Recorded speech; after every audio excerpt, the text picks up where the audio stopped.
How do you feel about the start of this new year? Are you energized and ready to tackle your goals? Or does it feel like the clock struck midnight and suddenly you are expected to have a plan, big goals, and the drive to make this your best year yet? Now, if it's the latter, I want you to know that you are not alone. January is full of new year, new you messaging, and it can feel like everyone is racing to start fresh, reinvent themselves, and hustle their way into success. But what happens, like me, if you're not feeling that spark? What if you're tired, you're overwhelmed, or just unsure where to even begin?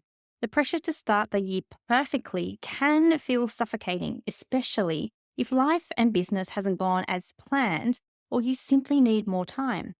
In today's episode, we'll explore why the start of the year can feel so heavy, why it's okay to pause instead of rushing to set goals, and how to take a more compassionate, intentional approach to your year on your own terms. So, if the new year hasn't started the way you expected, that's okay. You're not behind, and you're definitely not alone. Let's rethink what it means to start fresh and explore a way to ease into the year with more intention and less pressure.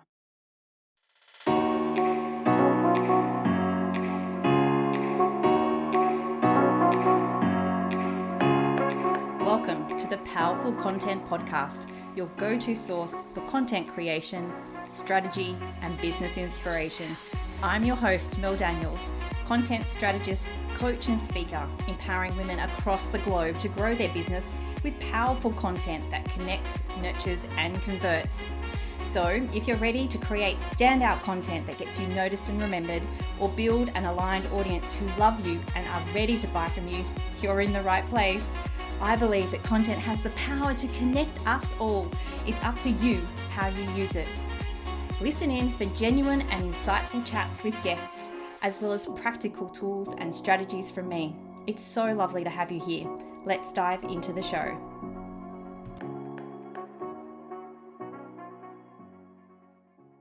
I acknowledge the Wongal people of the Eora Nation as the traditional custodians of the country that I am recording from today. I recognise their continuing connection to the land and waters. I pay my respects to elders past and present and extend that respect to all First Nation people listening today.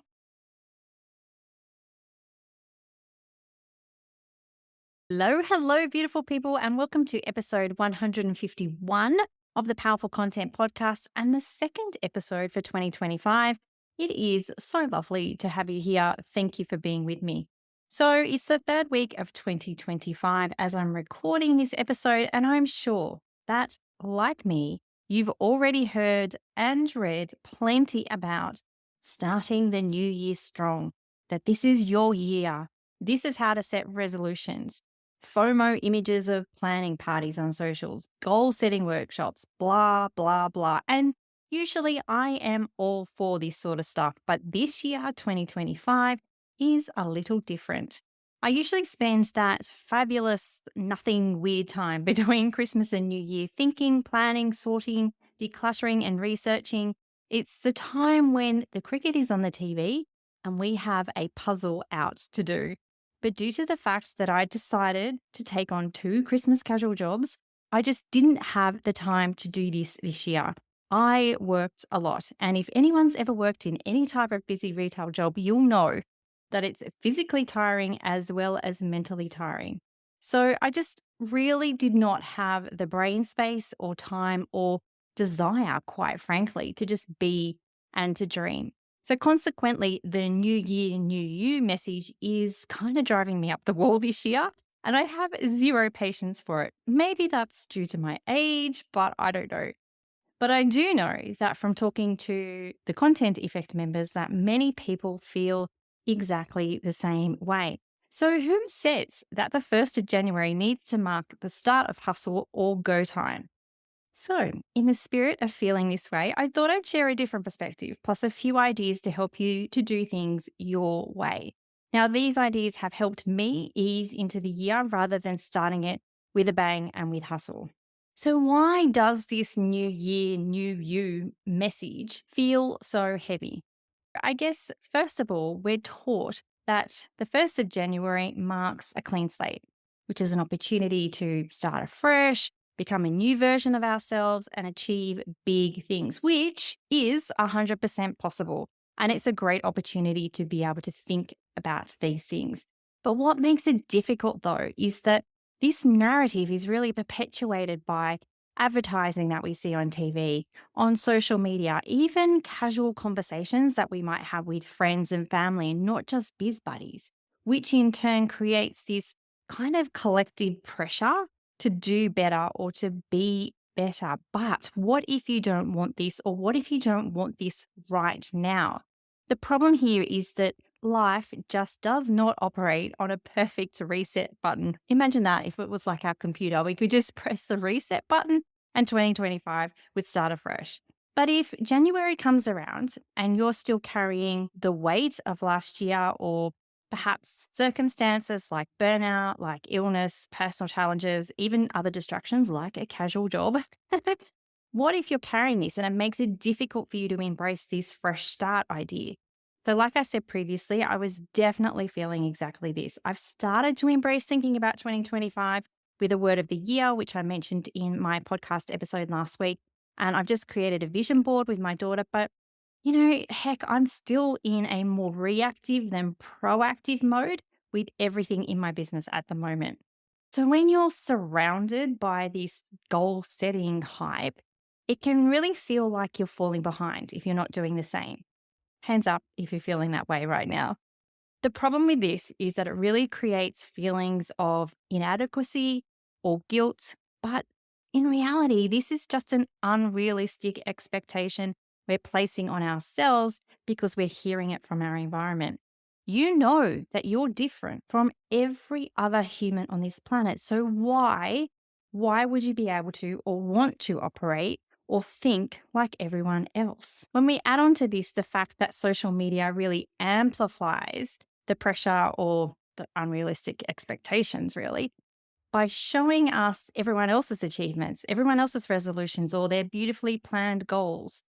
This comparison culture, whether you're doing it consciously or unconsciously, can really make you feel like you're the only one struggling. Ever felt that way? I certainly have, and I quite often feel that way too. Plus, add on to this, the holiday season itself, or just even the end of a challenging year, can really leave you feeling emotionally exhausted and not ready to deal with a new year. You may have been dealing with personal problems, a slow business, being forced together with family members, which happens in this time of year, some of which you might find challenging. Yet January expects you to pack all of that into a suitcase and hide it away so that you can hit the ground running. But here's the thing, life doesn't line up with a calendar. Yes, just because the calendar flips into a new year doesn't mean your personal circumstances, your business challenges, or your emotions will magically change. It certainly provides us with a good opportunity to think about doing these things. But the world may be saying, go, go, go, do, do, do. But maybe your body, your mind, or your heart is saying pause, reflect, or simply just be. Now, this is something that I discussed with the Content Effect members last week on our monthly group call. And this is the idea that life is a continuous flow, but every part is a season, and your energy, your goals, and your readiness to act doesn't necessarily have to fit in neatly into the January rhetoric of go time. So if you're feeling this way, maybe this is an opportunity for you to reframe the idea of a fresh start as something that you can choose at any point, not just January 1st.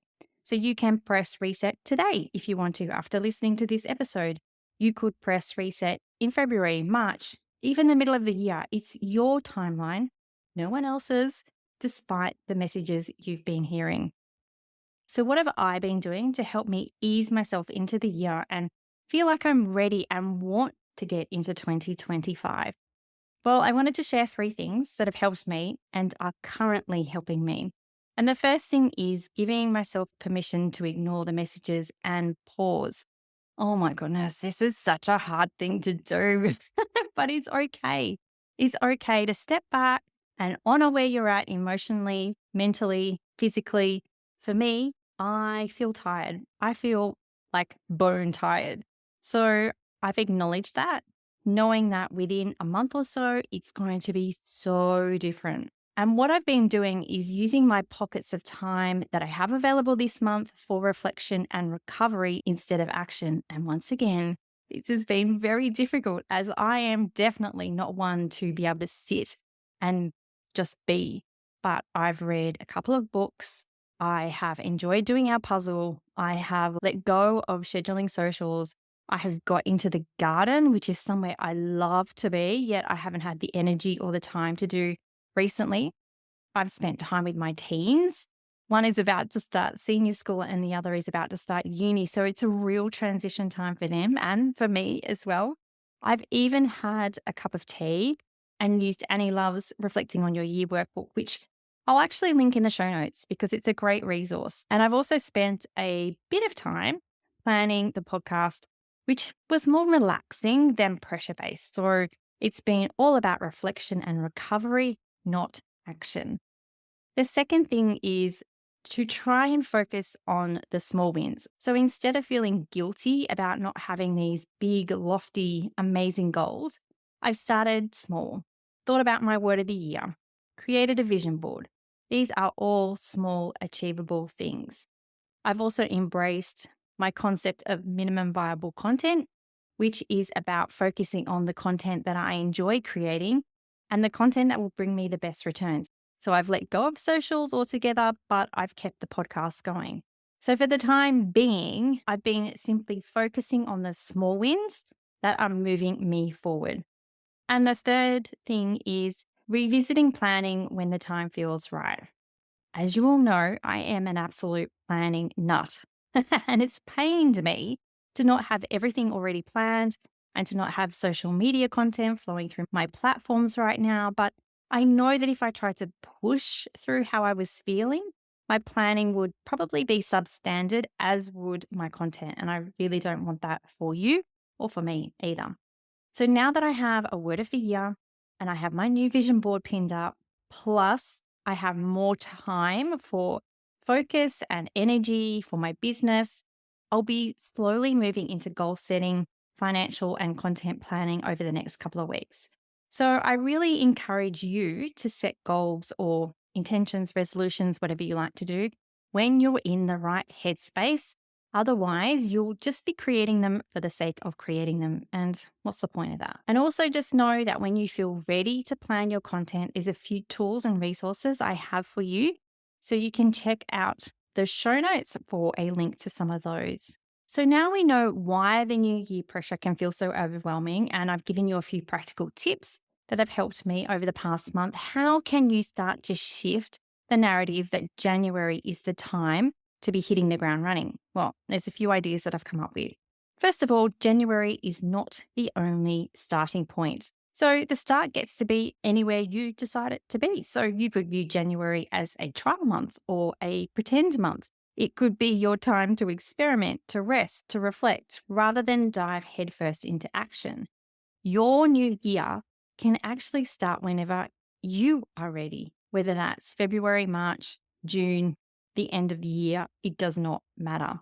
The second thing is to let go of that new year, new you message. Now, I feel like the problem with this phrase is that it really implies that who you were last year wasn't good enough.